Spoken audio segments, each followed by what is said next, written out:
ओम शांति। ओम शांति। आज 6 अक्टूबर 2021।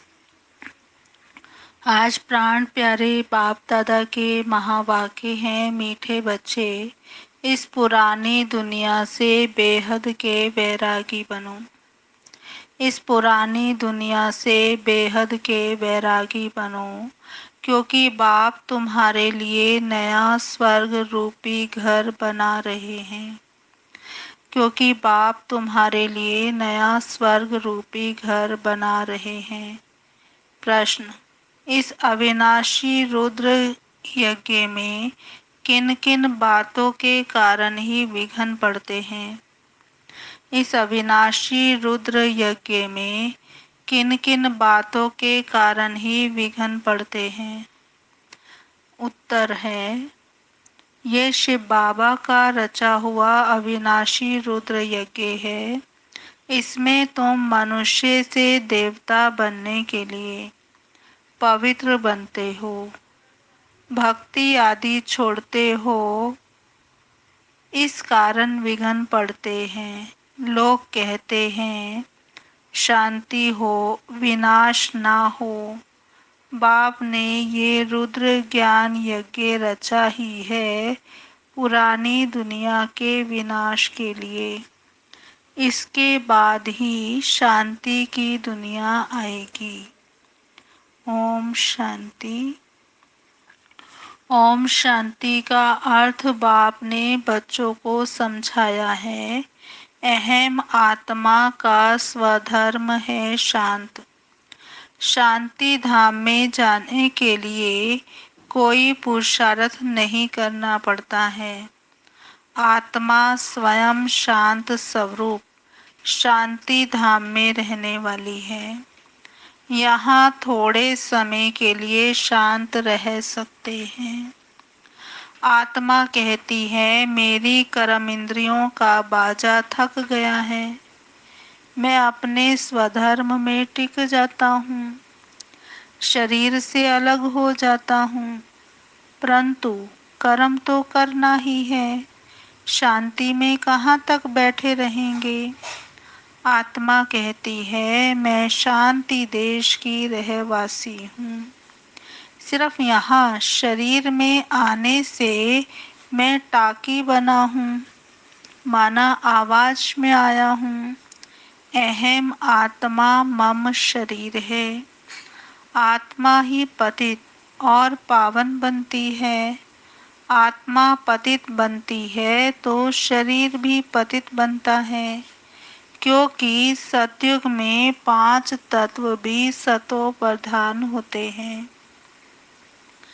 यहाँ 5 तत्व तमो प्रधान है। सोने में खाद पड़ने से सोना पतित बन जाता है, फिर उनको साफ करने के लिए आग में डाला जाता है। उनको योग अग्नि नहीं कहा जाता। योग अग्नि भी है जिससे पाप जलते हैं। आत्मा को पति से पावन बनाने वाला परमात्मा है। नाम ही एक का है। बुलाते हैं हे पतित पावन आओ। ड्रामा प्लान अनुसार हमको पतित तमो प्रधान बनना ही है। ये झाड़ है ना, उस झाड़ का बीज नीचे रहता है, इनका बीज ऊपर में है। बाप को जब बुलाते हैं तो बुद्धि ऊपर चली जाती है, जिससे तुम वर्षा ले रहे हो। अब वह नीचे आया हुआ है। कहते हैं मुझे आना पड़ता है। मेरा जो ये मनुष्य सृष्टि का झाड़ है, ये अनेक वैरायटी धर्मों का है। अब ये झाड़ तमो प्रधान पतित जड़ी भूत अवस्था को पाया हुआ है। बाप बैठ समझाते हैं सतयुग में पहले पहले होते हैं देवी देवताएं। अब कलयुग में है असुर। बाकी असुर और देवताओं की लड़ाई नहीं लगी। क्योंकि सतयुग में है देवताएं, कलयुग में है असुर, बीच में संगम युग। तो अब बताओ लड़ाई कब लगी? बाबा कहते तुम इन आसुरी 5 विकारों पर अब योग बल से जीत पाते हो। बाकी कोई हिंसक लड़ाई की बात नहीं है। तुम कोई भी प्रकार की हिंसा नहीं करते हो। तुम किसको हाथ भी नहीं लगाएंगे। तुम डबल अहिंसक हो। काम कटारी चलाना ये तो सबसे बड़ा पाप है। बाप कहते हैं ये काम कटारी आदि मध्य अंत दुख देती है। विकार में नहीं जाना है। देवताओं के आगे महिमा गाते हैं ना कि आप सर्वगुण संपन्न, 16 कला संपूर्ण, संपूर्ण निर्विकारी, मर्यादा पुरुषोत्तम, डबल अहिंसक हो। आत्मा इन ऑर्गन्स द्वारा जानती है ना, कहते हैं आत्मा इन ऑर्गन्स द्वारा जानती है, कहते हैं कि हम पतित बन गए हैं तो जरूर कब पावन थे। जो कहते हैं हम पतित बने हैं, बुलाते भी हैं हे पतित पावन आओ। जब पावन है तब कोई बुलाते ही नहीं। उनको स्वर्ग कहा जाता है। यहाँ तो साधु संत आदि कितनी धुन लगाते हैं, पतित पावन सीताराम, पतित पावन सीताराम। जहाँ भी जाओ गाते रहते हैं। बाप कहते हैं ये तो सारी दुनिया पतित है, यहाँ तो रावण राज्य है। रावण को जलाते हैं, परंतु उनका राज्य कब से हुआ, रावण का राज्य कब से शुरू हुआ ये किसको पता नहीं है। ढेर की ढेर भक्ति मार्ग की सामग्री है। कोई क्या करते हैं, कोई क्या करते हैं। सन्यासी भी कितना योग सीखते हैं। वास्तव में योग किसको कहा जाता है ये कोई को पता नहीं है। अब ये भी किसका दोष नहीं है, ये ड्रामा बना बनाया है। बाबा कहते जब तक मैं ना आऊं इन्हों को इतना पाठ बजाना है। ज्ञान और भक्ति, ज्ञान है दिन सतयुग त्रेता और भक्ति है रात माना द्वापर कलयुग। फिर है वैराग्य, वैराग्य माना पुरानी दुनिया से वैराग्य। तो ये है बेहद का वैराग्य। संगम युग पर होता है बेहद का वैराग्य, पुरानी दुनिया से वैराग्य। फिर उन्हों का है सन्यासियों का है हद का वैराग्य। तुम जानते हो ये पुरानी दुनिया अब खत्म होने वाली है। नया घर बनाते हैं तो पुराना से वैराग्य हो जाता है। देखो बेहद का बाप कैसा है, तुमको स्वर्ग रूपी घर बनाकर देता है। स्वर्ग है नई दुनिया और नर्क है पुरानी दुनिया। नई सो पुरानी, सो फिर नई बनती है। नई दुनिया की आयु कितनी है ये किसको पता नहीं है। अभी पुरानी दुनिया में रहे हम नई दुनिया बनाते हैं। पुराने कब्रिस्तान पर हम परिस्तान बनाएंगे। यही जमुना का कंठा होगा, इस पर महल बनेंगे। यही देली जमुना नदी पर होगी। बाकी ये जो दिखाते हैं पांडवों के किले थे, ये सब ड्रामा प्लान अनुसार जरूर फिर भी बनेंगे। बाबा ने कहा जैसे तुम यज्ञ तप दान पुण्य आदि करते हो ये फिर भी करना होगा।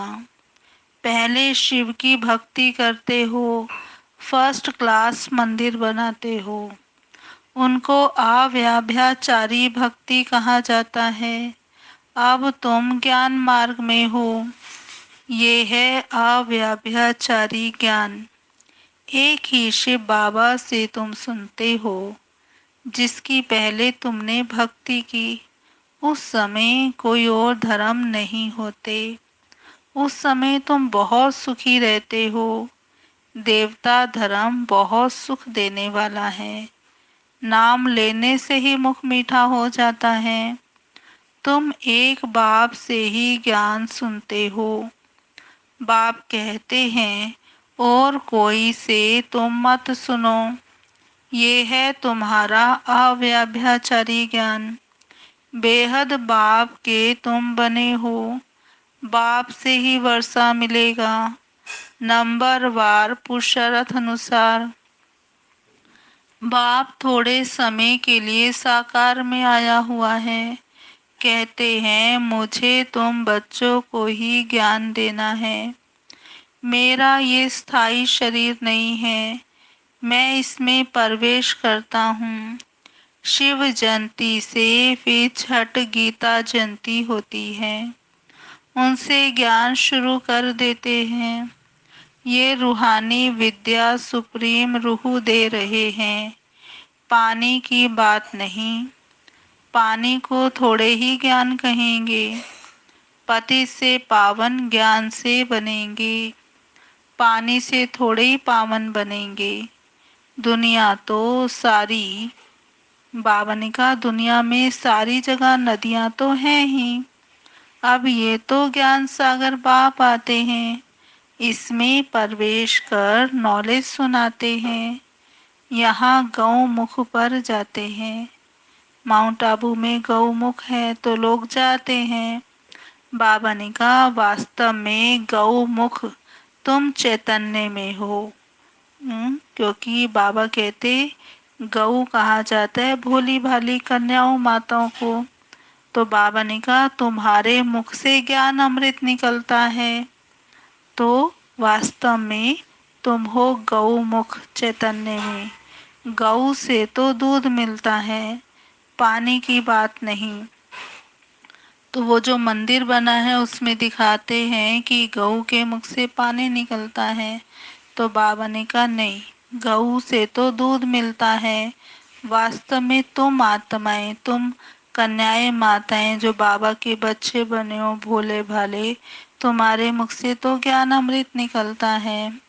तो ये सब बातें, सब कुछ बातें बाप बैठ समझाते हैं, जो सबका सदगति दाता है। अब तो सभी दुर्गति में पड़े हैं। आगे तुम नहीं जानते थे कि रावण को क्यों जलाते हैं, लेकिन अब तुम जानते हो।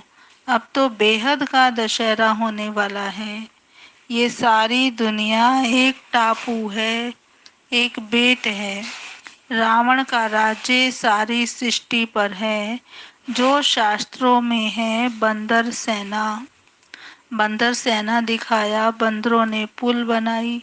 बाबा ने कहा ये सब है दंत कथाएं। वास्तव में आज का मनुष्य बंदर माफिक हो गया है। सबका मन बुद्धि बंदर के माफिक इधर उधर मचलता रहता है, इधर से उधर भागता रहता है। लेकिन फिर भी बड़े बड़े पुल वगैरह तो बनाते ही है आज का मनुष्य। तो बाबा ने कहा भक्ति आदि चलती आती है। पहले होती है अव्याभिचारी भक्ति। द्वापर युग में पहले पहले होती है अव्याभिचारी भक्ति। फिर होती है कलयुग में व्याभिचारी भक्ति। माना अनेकों को याद करना। दशहरा, राखी बंधन सब अभी के ही त्योहार हैं। शिव जयंती के बाद होती है कृष्ण जयंती। अभी कृष्णपुरी स्थापन हो रही है। आज है कंसपुरी, कल होगी कृष्णपुरी। बाबा कहते ये कलयुग, आज की दुनिया कंसपुरी बन गई है। और जो नई दुनिया आने वाली है सतयुग, तो वो हो गई कृष्णपुरी। कंस आसुरी संप्रदाय को कहा जाता है। पांडव और कौरवों की लड़ाई है नहीं। कृष्ण का जन्म होता है सतयुग में। वो है फर्स्ट प्रिंस। स्कूल में पढ़ने जाता है और जब वो बड़ा होता है तो राजगद्दी पर बैठता है। तो महिमा सारी शिव बाबा की है, जो पतितों को पावन बनाने वाला है। बाकी ये रास लीला आदि ये तो आपस में खुशी मनाते होंगे। बाकी कृष्ण किसी को ज्ञान सुनाए सतयुग में, ये कैसे हो सकता है? बाबा कहते हैं किसको भी मना नहीं करनी है कि भक्ति नहीं करो, आप ही छूट जाती है। भक्ति छोड़ते हैं, विकार छोड़ते हैं तो इस पर भी हंगामा हो जाता है। बाबा ने कहा मैं तो रुद्र यज्ञ रचता हूँ और इसमें आसरी संप्रदाय के लोग विघ्न डालते हैं। ये है शिव बाबा का बेहद का यज्ञ, जिसमें मनुष्य से देवता बनते हैं। गाया हुआ है ज्ञान यज्ञ से विनाश ज्वाला प्रकट हुई। बाबा कहते जब पुरानी दुनिया का विनाश हो तब तुम नई दुनिया में राज्य करेंगे। लोग कहते हैं, हम कहते हैं शांति हो और ये बीके कहती हैं विनाश हो। अब ज्ञान नहीं समझने के कारण ऐसा बोलते हैं।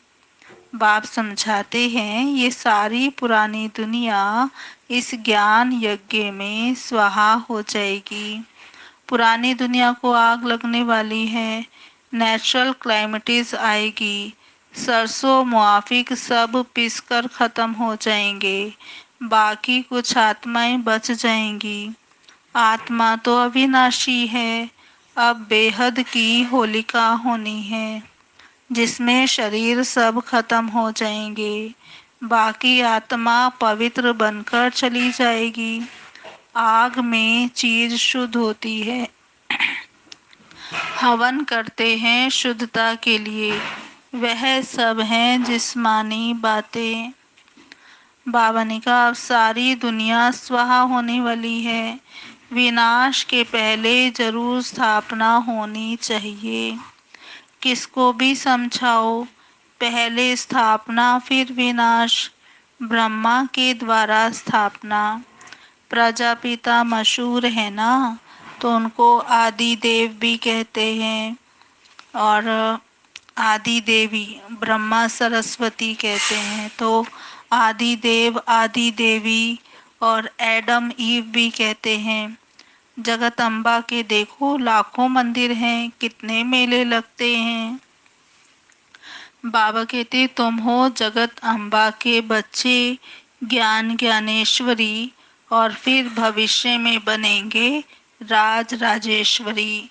तुम बहुत धनवान बनते हो, फिर भक्ति मार्ग में लक्ष्मी से दीप माला पर विनाशी धन मांगते हो। यहाँ तुमको सब कुछ मिल जाता है ना। बाबा हमें इस समय सब कुछ दे रहे हैं।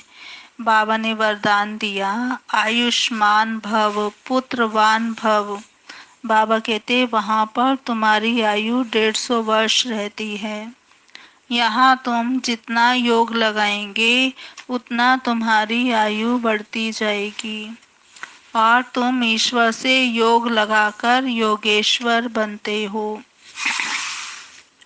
बाप कहते हैं मैं धोबी हूँ, सब मूत प्लीति आत्माओं को साफ करता हूँ, फिर शरीर भी शुद्ध मिलेगा। मैं सेकंड में दुनिया के कपड़े साफ कर लेता हूँ। सिर्फ मन मना भव होने से आत्मा और शरीर पवित्र बन जाएंगे। छू मंत्र हुआ ना, सेकंड में जीवन मुक्ति कितना सहज उपाय है। चलते फिरते सिर्फ बाप को याद करो और कोई जरा भी तकलीफ नहीं देता हूँ। अब तुम्हारी एक सेकंड में चढ़ती कला होती है। बाप कहते हैं मैं तुम बच्चों का सर्वेंट बनकर आया हूँ। तुमने बुलाया है, हे पतित पावन आकर हमको पावन बनाओ, तो सर्वेंट हुआ ना। जब तुम बहुत पतित बनते हो तो जोर से चिल्लाते हो अब मैं आया हूँ। मैं कल्प कल्प आकर बच्चों को मंत्र देता हूँ। बाबा ने कहा मुझे याद करो।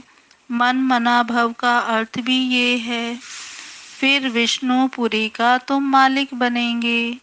तुम आए हो विष्णुपुरी का राज्य लेने। रावणपुरी के बाद है विष्णुपुरी, कंसपुरी के बाद है कृष्णपुरी। कितना सहज समझाया जाता है। बाप कहते हैं सिर्फ इस पुरानी दुनिया से ममत्व मिटा दो।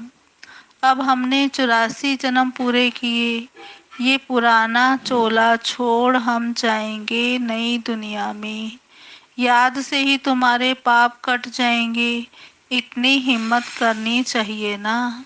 अच्छा मीठे मीठे सिकिलधे बच्चों प्रति माता पिता बाप दादा का याद प्यार गुड मॉर्निंग।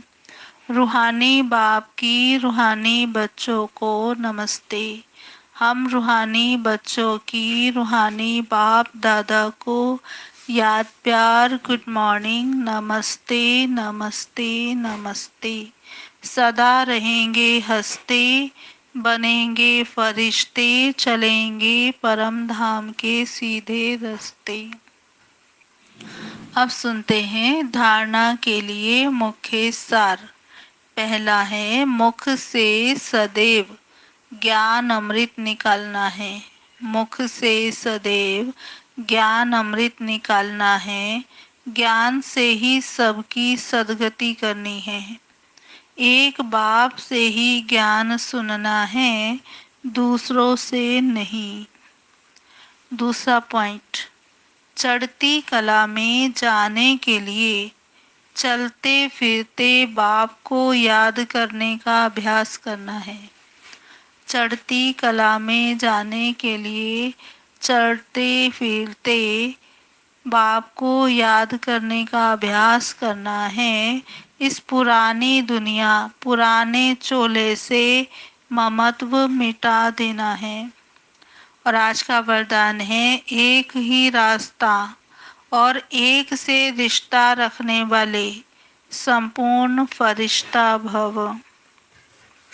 एक ही रास्ता और एक से रिश्ता रखने वाले संपूर्ण फरिश्ता भव। विस्तार है निराकार व साकार रूप से बुद्धि का संग व रिश्ता एक बाप से पक्का हो तो फरिश्ता बन जाएंगे। जिनके सर्व संबंध व सर्व रिश्ते एक बाप से हैं वही सदा फरिश्ते हैं। जैसे गवर्नमेंट रास्ते में बोर्ड लगा देती है कि ये रास्ता ब्लॉक है, ऐसे सब रास्ते ब्लॉक बंद कर दो तो बुद्धि का भटकना छूट जाएगा। बाप दादा का यही फरमान है कि पहले सब रास्ते बंद करो, इससे सहज फरिश्ता बन जाएंगे। आज का स्लोगन, सदा सेवा के उमंग उत्साह में रहना यही माया से सेफ्टी का साधन है। सदा सेवा के उमंग उत्साह में रहना यही माया से सेफ्टी का साधन है। ओम शांति। और अब सुनते हैं मातेश्वरी जी के अनमोल महावाक्य। हेडिंग है निरंतर ईश्वरीय याद की बैठक।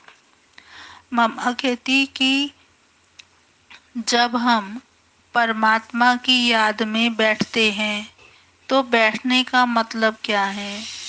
हमें सिर्फ परमात्मा की याद में बैठना नहीं है, परंतु अपनी ईश्वरीय याद तो नित्य चलते फिरते हर समय करनी है। और याद भी उस वस्तु की रहती है जिसका परिचय हो। उसका नाम रूप क्या है। अगर हम कहें ईश्वर नाम रूप से न्यारा है तो फिर किस रूप को याद करें। अगर कहें ईश्वर सर्वव्यापी है तो उनकी व्यापकता तो सर्वत्र हो गई, फिर याद किसको करें। अगर याद शब्द है तो अवश्य याद का रूप भी होगा। याद का मतलब है एक याद करने वाला, दूसरा जिसको याद करते हो तो जरूर याद करने वाला उनसे भी भिन्न है, तो फिर ईश्वर सर्वव्यापी नहीं ठहरा।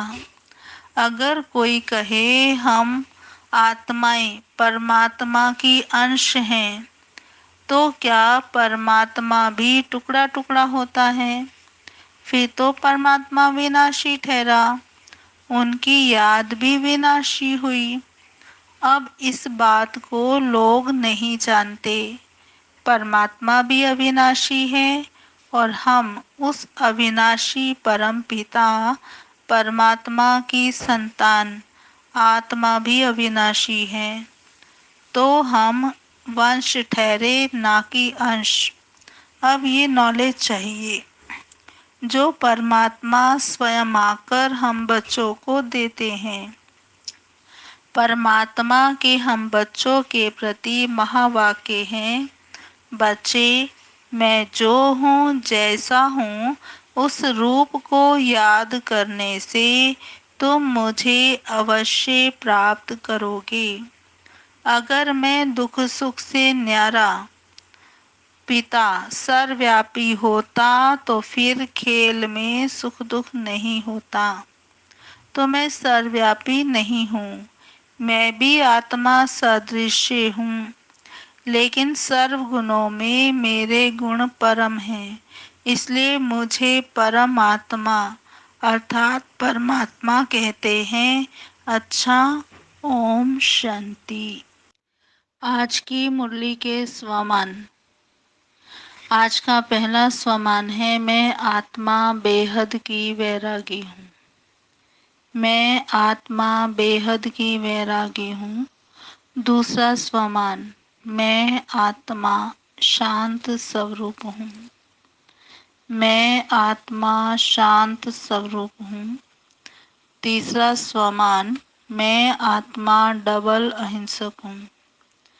मैं आत्मा डबल अहिंसक हूँ। चौथा स्वमान है, मैं आत्मा संपूर्ण फरिश्ता हूँ। मैं आत्मा संपूर्ण फरिश्ता हूँ। पांचवा स्वमान, मैं आत्मा चैतन्य गौ हूँ। मैं आत्मा चैतन्य गौ हूँ। और छठा स्वमान, मैं आत्मा ज्ञान ज्ञानेश्वरी सो भविष्य राज राजेश्वरी बनती हूँ। मैं आत्मा ज्ञान ज्ञानेश्वरी सो भविष्य राज राजेश्वरी बनती हूँ। और सातवां स्वमान है, मुझ आत्मा के सर्व रिश्ते एक बाप के साथ हैं। मुझ आत्मा के सर्व रिश्ते एक बाप के साथ हैं। अच्छा, आज अमावस है। अभी हम सर्व पूर्वज आत्माओं के निमित्त भोग लगाएंगे। आप भी हमारे साथ भोग स्वीकार कराना जी। ओम शांति।